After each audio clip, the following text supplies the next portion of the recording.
일반적인 스탠다드 복강경 수술은 상처를 5개 내는 것, 그리고 단일공 복강경 수술은 상처를 1개 내지 또는 2개 정도밖에 내지 않기 때문에 훨씬 통증과 흉터가 적습니다. 그래서 회복이 좀 더 빨라지죠. 아무래도 상처로 인한 움직임이나 이런 환자분의 이제 회복 속도가 좀 빨라지기 때문에 상처로 인한 영역은 하루 이틀 정도 더 빨라진다고 보시면 되고, 내부적인 수술이 이루어진 부위에서는 복강경 수술과 단일공 복강경 수술에 큰 차이는 없어서 전체적인 수술에 따른 회복 기간은 큰 차이는 없습니다. 보통 일반적인 대장 수술을 하는 경우에는 한 6일에서 7일 정도 입원을 요한다면, 단일공 복강경으로 수장을 절제를 하는 경우에는 하루 또는 맥시멈 2일 정도 일찍 퇴원할 여지가 있다고 봅니다.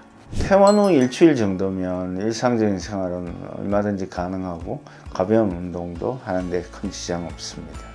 말씀드린 대로 단일공 복강경 수술이 상처가 1개, 많아야 2개 정도의 아주 가벼운 게 마무리가 되기 때문에 일어서고 앉을 때 배꼽 상처, 단일공 복강경이 이루어진 그 포트 사이트에 약간 거북함, 약간의 땡김 정도가 있죠. 그래서 그 외에는 신체 활동하는데 전혀 지장이 없습니다. 내부적인 그 상처 치유되는 그런 과정만 배제가 된다면, 그것까지 감안했을 때 수술의 영역마다 좀 차이는 있겠지만 보통 이틀에서 한 일주일이면 대부분의 복강경 수술의 회복 기간에 다 포함이 된다고 할 수 있겠습니다. 단일공 복강경 수술이 이제 배꼽을 이용해서 수술이 이루어지는 경우가 대부분인데, 왜냐하면 배꼽을 이용할 경우 배꼽 자체의 움푹한 영역을 상처의 길이를 포함시키면 그 배꼽 길이인 1.5cm 정도는 상처가 티가 별로 안 나죠. 그래서 2cm 커봐야 2.5cm 정도인 그 절개수를 했을 때 티가 나는 영역이 5mm, 맥시멈 1cm 정도밖에 티가 안 납니다. 그래서 나중에 몇 개월 지나면 수술에는 표시가 안 날 정도로 아주 큰 장점이 있다고 볼 수 있습니다. 단일공 복강경 수술이 다른 일반 복강경 수술에 비해서 그 배꼽 부위 절개는 아무래도 스탠다드 복강경 수술이 1cm 내지 1.2cm 절개고, 단일공 복강경 수술이 1.5에서 2cm 정도의 절개라고 하면 약 한 1cm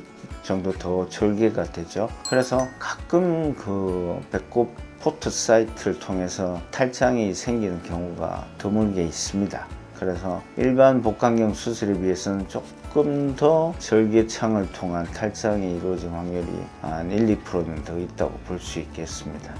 두 번째는 결국에는 그 다양한 기구가 들어가서 좁은 필드에서 그 필요시에 당기고 옆으로 제치고 하는 과정에서 익숙치 못한 도구들의 움직임 속에서 생길 수 있는 예상치 못한 그 조직 손상들이 있을 수는 있겠죠. 그런 것들은 결국에는 경험에 근거를 해서 그런 부작용이 생길 수 있는 가능성을 항상 염두에 두고 조심조심 방지해 가면서 수술하면 그런 부작용도 줄일 수 있다고, 없앨 수 있다고 생각됩니다. 요약하면 단일공 복강경 수술은 배꼽을 이용해서 하는 하나의 구멍으로 수술을 하는 것입니다. 그래서 난이도가 높고 복부 전반적인 영역의 수술을 적용하기 어려운 점이 있습니다. 그래서 수술이 필요한 경우 복강경 수술에 익숙하신 경험이 많은 의사 선생님과 상의해서 수술의 방법을 결정하시는 것이 좋을 것이라고 판단됩니다.